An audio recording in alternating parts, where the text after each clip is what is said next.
Hello, everyone. Welcome to the Chin Music GPP podcast. I'm Big Italy 42. He's Scott Mayowick at Sports 25 to Life, and we're talking about your best GPP plays at every position for FanDuel and DraftKings. As always, on a Friday, we've got an enormous slate of games. I believe 15 games on the tap tonight. So, tons of options, tons of scenarios. We're going to talk about a couple stacks as well, some pitchers we like. So, we're going to go ahead and get things started off here where at pitcher, obviously, guys like Max Scherzer, Matt Harvey, they're going to be pretty popular. Maybe not so much on DraftKings where they're both really, really expensive. I mean, you got Max Scherzer at $12,000. I think people still find a way to get him in their lineups more often than not. But, I mean, that's Clayton Kershaw territory, and I don't know if I'm ready to give that up to Max quite yet. But some guys that I like for GPPs, Carlos Carrasco, obviously risky against Toronto and those big bats, but he's got a monster strikeout rate of 34.3% this year. He's $8,700 on FanDuel. He's $7,900, great price on DraftKings, but highest ground ball rate of anyone on the slate tonight so far this year. 59% is tremendous. 17.9% fly ball rate. We know that this Toronto offense does most of their damage through the air, through fly balls. So if he can keep the ball on the ground against these big bats, I mean, he could be in line for a really nice night. Yeah, definitely.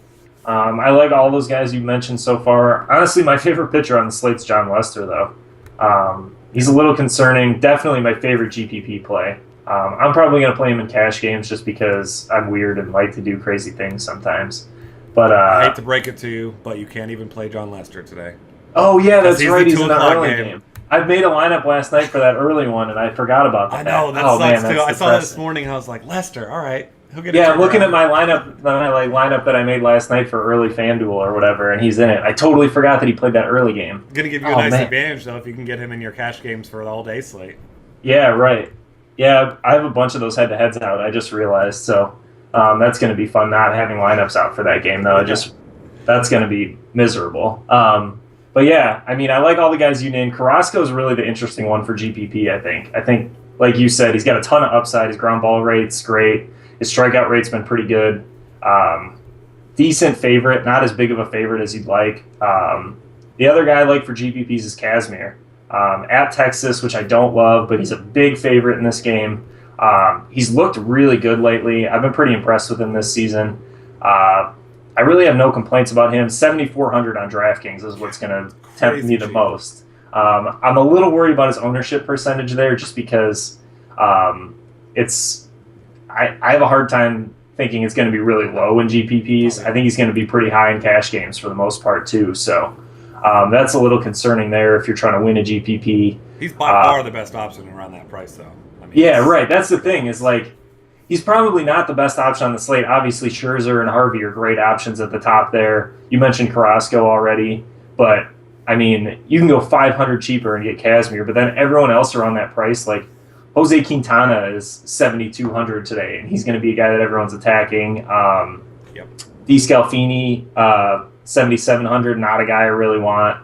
CC Sabathia against Boston's in that price range. The only other yeah, right, exactly. Not a chance. The only other guy that's really in that price range that you can think about is I think C.J. Wilson's an interesting play for GPPs. Not a favorite in this one. At San Francisco, though, gotta like that. Little bit of a pitcher's park there. I think he's going to be that low-owned guy that I'm going to be mixing in to offset Kazmir a little bit for the low ownership percentage in GPPs. I think it's a pretty strong GPP play today. Yeah, I like that. And I mean, the Giants are 20th in the league against lefties this year. Yep. So, I mean, right about league average. I mean, nothing really standing out outside of Buster Posey in that lineup there. On the opposite side, just one more thing about Kazmir is obviously this was at home, but I'm sure you guys all saw his first start against this same team. 1 hit in 7 innings, 10 Ks, 38 points. I'm pretty sure that was the highest score by any, outside of maybe Kershaw's 12K game. That's probably the highest score we've seen on DraftKings by a pitcher so far this year. So yeah, what did he score that day? 38. Yeah. I think Felix outscored him against Minnesota when he threw that complete game. Oh, yeah, because he got the complete game bonus. Yeah, exactly. But either way, I mean, still one of the higher ones of the year. So he definitely has that upside. A guy that's interesting tonight, another great ground ball pitcher. Those are the types of pitchers that I really like to target in GPPs. Is Chris Heston. The Angels, surprisingly, 27th in the league against right-handed pitching. Albert Pujols probably not going to play. He pinch hit, I believe, yesterday. Doesn't look like he's going to be in. And outside of a game at Colorado, which we can go ahead and scratch that because no one pitches well in Colorado except for Jorge De La Rosa, apparently. But, $5,900 on FanDuel. He's $5,800 on DraftKings. Or, I'm sorry, $5,600 on DraftKings. And, the guy's got a 56.3% ground ball rate. He's been really tough on righties this year. A lot of righties in that lineup. He's certainly a guy that doesn't come without risk, but a lineup that people are going to be scared away from targeting because, there's that perceived notion that the Angels mash everyone, and that it just hasn't been the case outside of Mike Trout this year. And 3 of his 4 starts, he's had double digits on FanDuel. The guy's been really good. So as one of the cheapest pitchers on the board, I'm going to be getting myself some Chris Heston and GPPs. Yeah, definitely. I actually have him as a really strong cash game play today. It was one of the reasons I haven't mentioned him. For that price, I feel really good about it. Yeah, very little risk at that price. He's priced like Mike Trout. Yeah, exactly. That's what I'm thinking. Like I mentioned, I really like San Francisco as a pitcher's park for the most part, especially for a ground ball pitcher like him. I like him more as a cash game play, I think. As a GPP play, I don't know if there's a ton of upside there, but for his price, there's a decent amount of upside. Yeah. He's never going to give you like that 30, 35-point game because he doesn't have the strikeout potential. But I think he can easily give you a 20 today. If you can get 20 fantasy points out of him, you can stack your hitters. Both sites, really. Even FanDuel's price is really solid, and with their softer pricing, you can get like the 3rd or 4th best hitter at almost every position on FanDuel. If you just avoid the overpriced guys at like first base and outfield and stuff like that, you can put together a really hitter-heavy team with him. Yeah, absolutely. So I like that call there. He's like you said. He's even played for cash games just because of that price. He's such a low risk. And for other guys with big upside in tournaments, there's not a whole lot of guys I like. Roenis Elias is a guy who strikes out quite a bit of batters, but he also walks a ton of guys. So, it's not without risk, but we know this Houston team, they are hot right now, but they still like to strike out a ton. So, if you wanted to go that route, I don't think he's the guy I'll be rostering, but he does have a significant amount of upside, though. Yeah, definitely. All right. Any other pitchers you're looking at, or that's probably going to do it here, right? Yeah, that's most of the guys I'm looking at in general. I don't think it's a particularly deep day at pitcher. I think it's just, there's like 6 or 7 guys that I think are really strong options in both formats. Outside of that, I'm probably avoiding the rest of these guys for the most part. I just don't love the matchups. Yeah, I don't blame you there.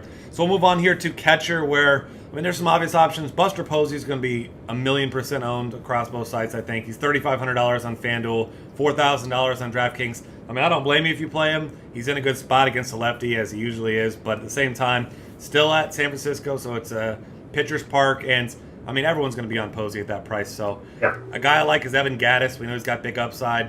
Elias, the guy who gives up a lot of base runners and been prone to giving up the long ball every once in a while. So I think he's a nice swerve play, and he's pretty cheap on both sites. I believe he's $2,900 on FanDuel, $3,900 on DraftKings. Is like the perfect swerve off of Buster Posey because he's only $100 less. Yeah, I like Gattis quite a bit. He's a guy I keep playing over and over again, even though he keeps letting me down, but he's been a little bit better lately. As Houston's come around as a team. Stephen Vogt, solid always. 3,800 on DraftKings, facing a righty. Really hard to argue with him. Carlos Santana against Burley is a guy I'll look at, but I don't really want to pay that price that much. He'll be really low owned because of that, so I think you can get away with that in GPPs for the most part.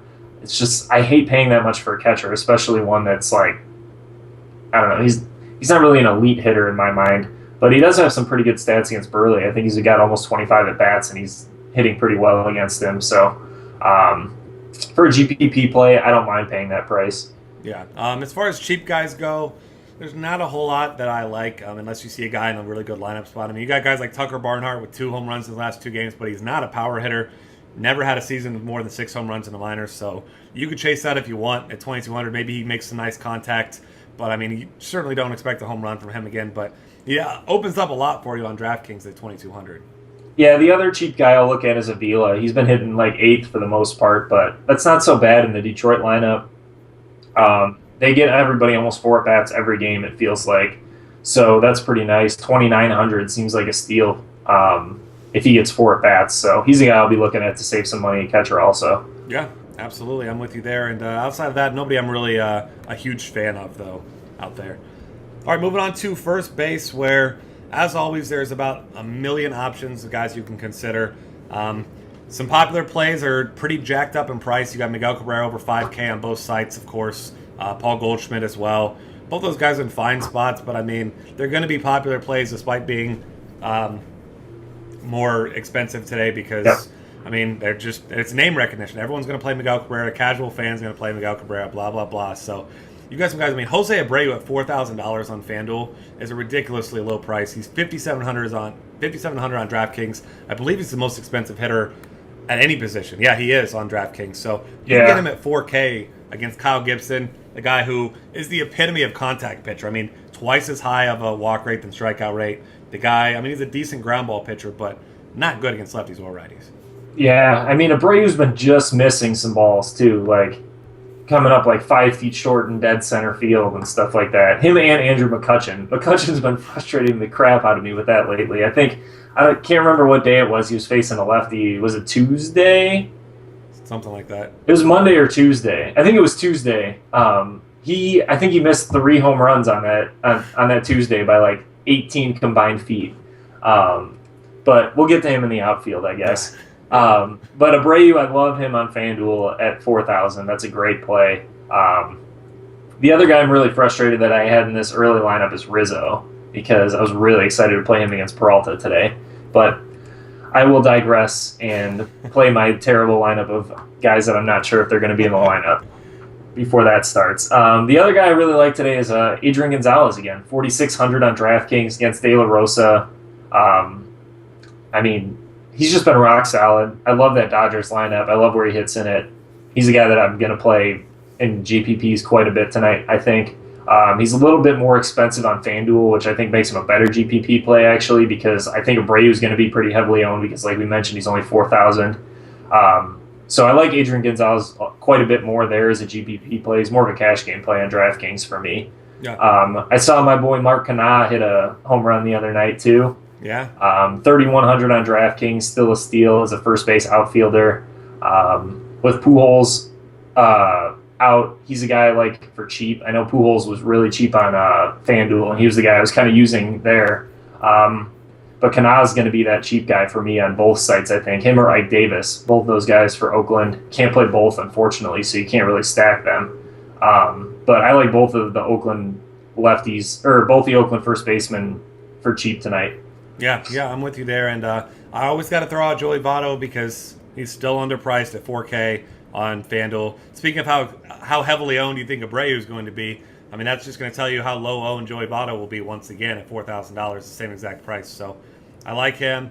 I feel like Edwin Encarnacion is going to be a guy that flies under the radar as well, and he's got a really good price tag. I mean, if you're not playing Carrasco, of course, but $3,900 on FanDuel, $41 on DraftKings. I mean, he's a guy we know has double dong upside. I don't care about his batting average. You're really not playing Edwin Encarnacion for his batting average. I mean, you're playing him for his power, and you know, Carrasco not a guy that gives up a ton of home runs, but at the same time, you know, if he's wild, we've seen it before last year a couple times. We saw it against Detroit. I mean, didn't give up any home runs against Detroit, but I mean, he gave up 11 base runners in 4 1/3 innings. So make one mistake to a guy like that, and that could stack up some points in a hurry. Yeah, another guy that's pretty underpriced at first base. I mean, we could go through first base all day, but if you're not playing Abreu, Adam LaRoche is only 3,700 on DraftKings. Also facing Gibson, like you mentioned, has been getting fairly crushed by both lefties and righties. LaRoche has solid splits against righties. He's a guy that I think is a really solid value play.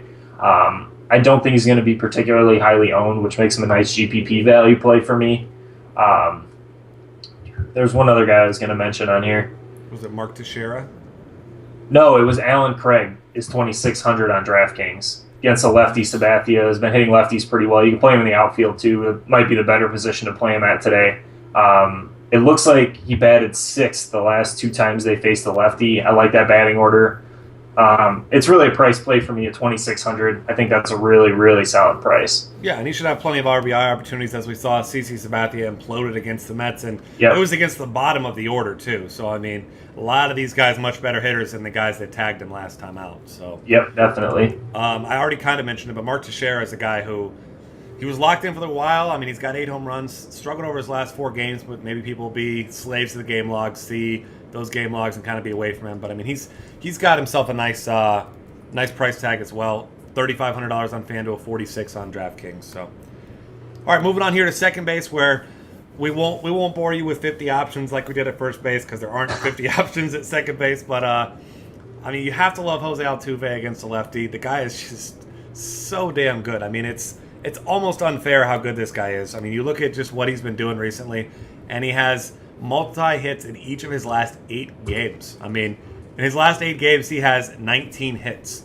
I mean, he just gets on base. He steals bases. During that span, he's got 4 stolen bases as well, a home run. I mean, he does it all. So if you're paying up at second base, I find it really hard to find a way for it to not be Jose Altuve.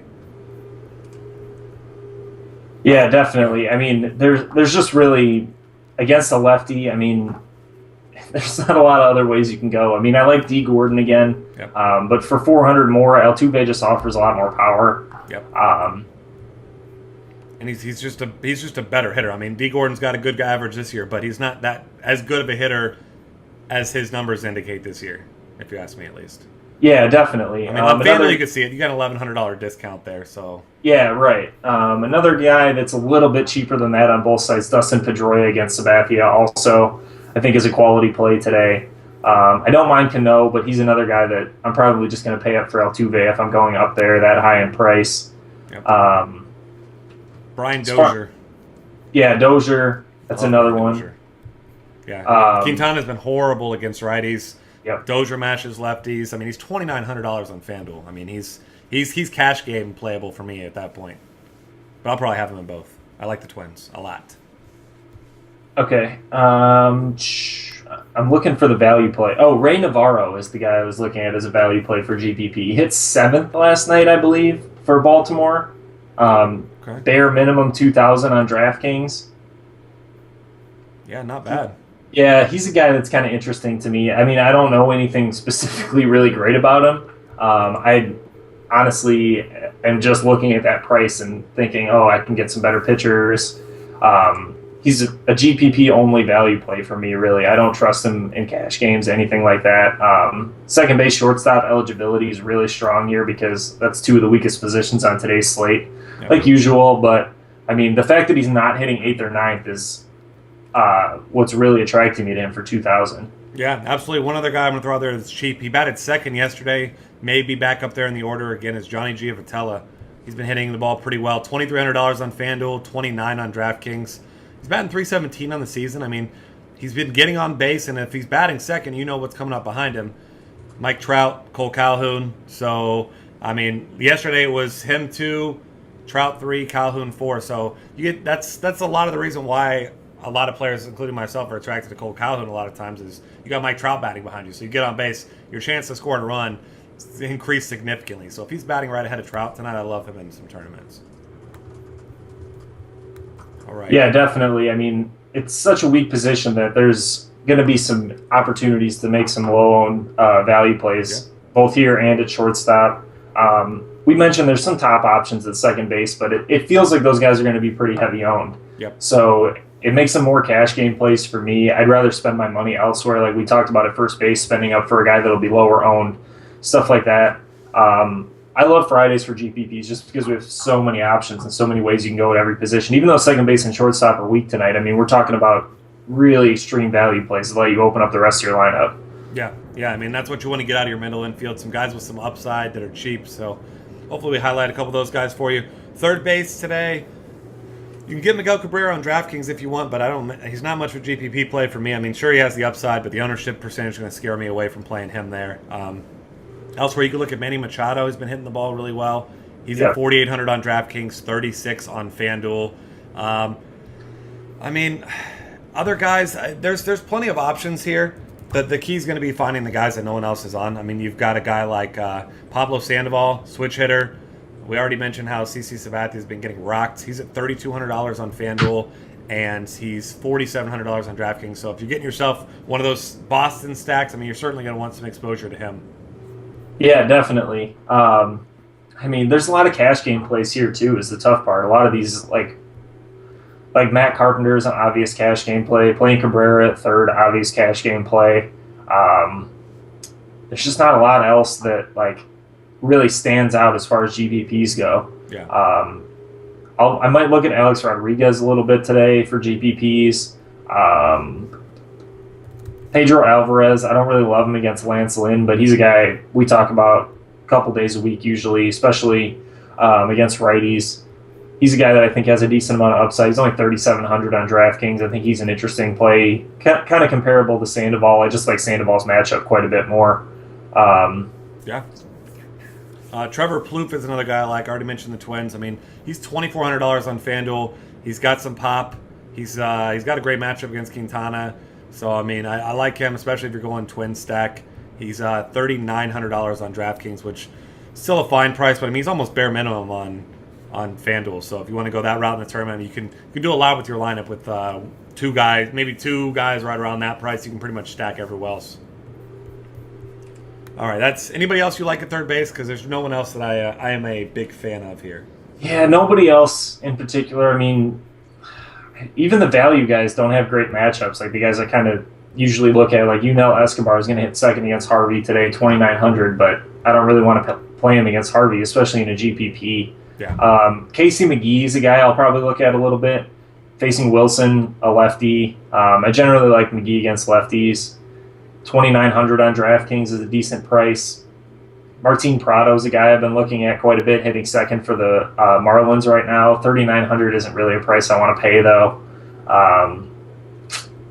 Cody Ash against Kohler. He's been one of the few guys hitting for the Phillies. I mean, it's all just like kind of average value plays that you're just kind of like throwing darts at, which is what I don't like about third base today.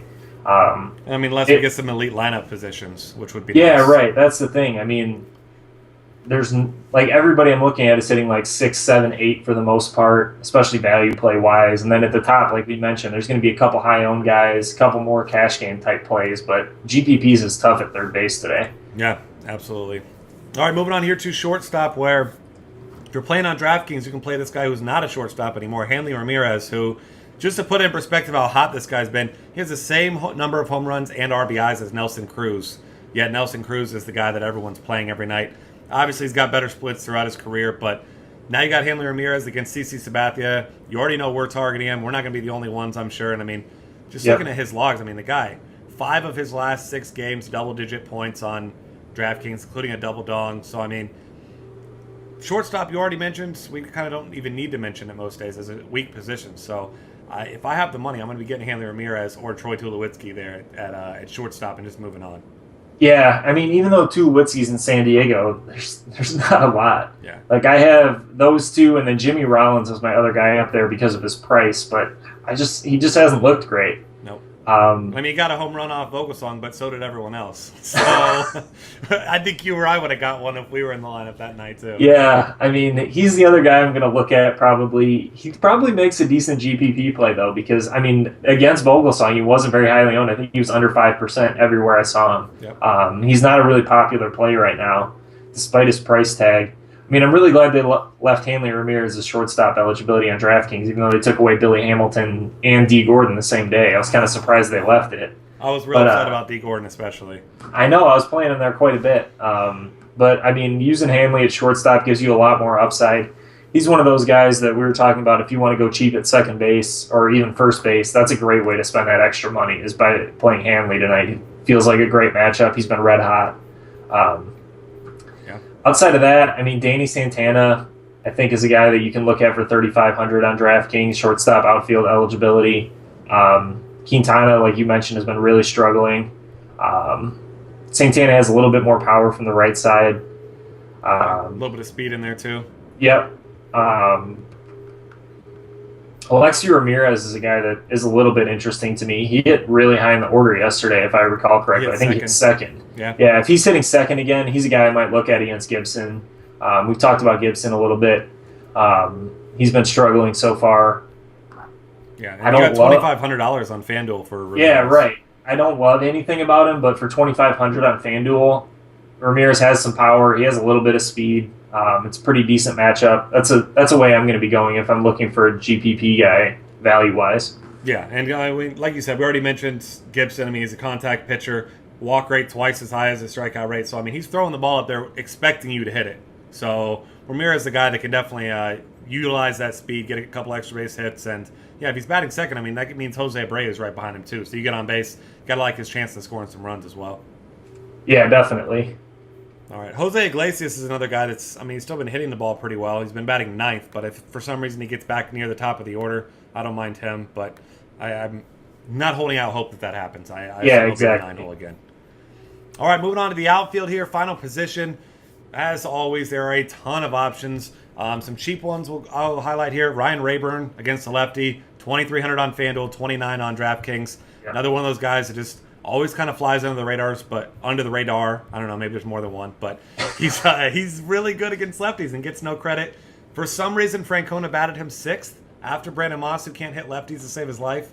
I mean, if all is right in the world, he'll be back in the 5-hole tonight. I mean, maybe I don't know why Brandon Moss would be hitting 5th against the lefty, but yeah, I don't know either. I would think he's either going to be 5th or 6th. I think it makes him a strong play. I'm really trying to figure out if what the plural of radar is now. Radai. Radai. I don't know. I don't think anyone's ever talked about multiple radar at one time. I don't think so, because I mean, why would you need more than one? I mean, as far as radars go, radai go, they kind of cover a lot of space, right? Yeah, I want to know this now. I'm going to look it up after the show. Absolutely. We'll give everyone the answer on Monday. Yeah, we'll have to send that out in the next podcast. We mentioned Kanai is a cheap guy too. Paulo Orlando is a guy that's 2,000 flat minimum on DraftKings against Lobstein. I think he's an okay GPP value play if you want. I don't love him hitting 8th, but there's no Jimmy Paredes, but I mean he's not bad for 2K. Yeah, right. And Kansas City's just been raking. We keep saying we don't expect him to keep it up, but I mean their first 6 guys are all hitting over 300. All are over 400 in on-base percentage, and all are over 400 in slugging right now. And all picking fights. Yeah, right. And, I mean, he's getting 4 at-bats every game hitting in the 8-hole right now. He's been playing really well against lefties. I like Orlando tonight as a GPP option, despite that poor batting spot. Yeah, that's a great point. I mean, get exposure to one of the hottest offenses in baseball, maybe the hottest. And, yeah, I mean, really doesn't matter what lineup spot, because all that's going to tell you is even if he is batting low, it's going to be even more low owned. I mean, probably less than 1% for a guy like that. Yeah, exactly. And he's gotten 4 at-bats in, it looks like, the last 4 games he's played, or 4 plate appearances in the last 4 games he's played. If you're getting 4 plate appearances out of a guy for 2,000, I mean, that's really all you can ask for. Yeah, especially on DraftKings with no negatives. I mean, he's not going to hurt you. Right, exactly. So I really like him tonight. He's going to be a guy I'm going to mix in quite a bit to try and get like Hanley Ramirez and some solid pitching and stuff into my lineup. We mentioned Alan Craig when we were at first base. I think he's a better outfield option at 2,600. I'm hoping he hits 6th again tonight. Adam Jones at 4,900 is going to be a guy that goes 4,900 on DraftKings, I should say. That he's going to go under the radar because he's not facing lefty. Everyone plays him. He's $4,000 on FanDuel, going up against a guy making his first start of the season who he was fine last year, but not great. And I mean, Adam Jones is still batting 400, so that's a cheap way to get one of the best bats in the game. Yeah, I really like this Yankees-Red Sox game overall, too. I mean, I think you can target most of the outfielders in this game, to be honest. Ellsbury's been red hot, facing a righty. Mookie Betts facing Sabathia. Obviously, we mentioned Hanley Ramirez at shortstop. If you have that eligibility, just play him at shortstop, please. Yeah, and Mookie's only 3,100 on FanDuel. Yeah, he's got a pretty decent price on DraftKings at 4,400 too. Yep. I like him quite a bit today. He might be a little bit more of a cash game play than a GPP play, but I like him. Brett Gardner, another guy that's been hitting really well. I mean, the Yankees have just been hitting well as a team. So at the top of their order, you're always in good shape. I think a guy that'll fly under the radar a bit at Houston today is Nelson Cruz. 5,500 on DraftKings. He's pretty expensive on FanDuel also, but I mean, Deduno doesn't scare me away at all. I think he'll be really low owned because of the price tag, and we've seen the kind of upside he has. I mean, he's been crushing everyone lately. Yeah, absolutely. I mean, I like that. He should be under the radar, and I mean, well, he shouldn't be under the radar, but he probably will be. Right. But Jock Peterson's another guy. He got bumped up in the lineup finally, and if he's hitting on the top half of that order again, I mean, $4,100 against Ruby De La Rosa. on DraftKings is a nice price, and he's at $3,600. And I think that maybe some people will be afraid of his price tag, especially on FanDuel, because there's so many guys you can get for under $3,600. I think he'll be a guy that flies under the radar, and I mean, he's got a ton of power. Yeah, another guy like that, Lorenzo Cain is $3,900 on DraftKings today, facing a lefty. That's going to be, I think it should be a really popular play. I'm not sure if it's going to be because it seems like no one cares about Lorenzo Cain, no matter how well he hits. Yep. So he feels like one of the strongest GPP plays to me because I think he might get up there in like the 10% range or whatever, but for his price, he should probably be in the 20 to 30% range, in my opinion. Yeah, and he's 3.3K on FanDuel. I mean, I know. Yeah, he's really cheap on both. It's yeah. crazy cheap for him. Yeah, against the lefty. I mean, he's been hitting everyone, but his known preferred pitcher to face is lefties, and I mean, you got to feel really good about that with the way he's been hitting. I think he's a solid cash game play, but like I said, I think he'll be under-owned in GPPs just because he's Lorenzo Cain and not Ryan Brown or something. Yeah, exactly. One more guy I would definitely want to throw out here, then I'll see if you got anybody else. Matt Harvey has given up 3 home runs this year, all of them to left-handed batters. So what does that tell you? Bryce Harper, $3,800 on DraftKings. I'm not saying, I mean, he's not a guy I'll play a lot, but I mean, you got an elite pitcher, so no one will be playing him. You got a guy who's got a ton of power and a pitcher who has, at times, struggled with left-handed batters. So I'm going to get a couple shares of Bryce Harper tonight because if he homers, no one's going to be on him. Yeah, and that price is great, especially on DraftKings. That's like the one player that's cheaper on DraftKings than FanDuel. Yeah, exactly. Yeah, that's funny. I mean, he seems like he's underpriced every day, and then when he faces a really good pitcher, he's even more underpriced. Yep. I mean, I think we've covered most of the guys that I'm looking at really strongly. I think Anthony Gose is a guy that's $3,200 on DraftKings. He feels more like a cash game play, but he'll probably be a little under-owned too. Yeah, and we've seen those Detroit leadoff guys. I mean, get on base, steal second, score runs. I mean, we've seen each of these guys have 3-run games where they just, you don't have to do much. You just get on base and then they just take care of the rest. You just wait for someone to hit the ball. Yep. I think probably the last guy I'll mention is Adam Eaton has been looking a little bit better lately. I think he's reached base in 4 of the last 5 or 5 of the last 6 games. Had a couple of 12 and 13 point DraftKings games mixed in there with a stolen base. I think he had a triple in one of them. So he's looked a little bit better lately. He's going to be a guy that's like under 1% owned. We've been talking about targeting Gibson a little bit. I think you can get a really under-owned White Sox stack tonight and include him in there. The problem with the White Sox is they have Abreu and Lynn both at first base. Not Lynn, LaRoche. Yeah. Both at first base, and so you can't really stack them deeply, but you can go 1 through 4 on them pretty easily. And when Adam Eaton's hitting, I mean, that's a pretty decent stack. And like we mentioned with Gibson, it's a good guy to attack. I think that's going to be a stack that I use quite a bit tonight for some upside. Yeah, I like that call. And with that, that's going to wrap things up for us here. Follow us on Twitter at DF Cafe. Check out tons of great content for tonight's action at dailyfantasycafe.com, and we will see you tomorrow.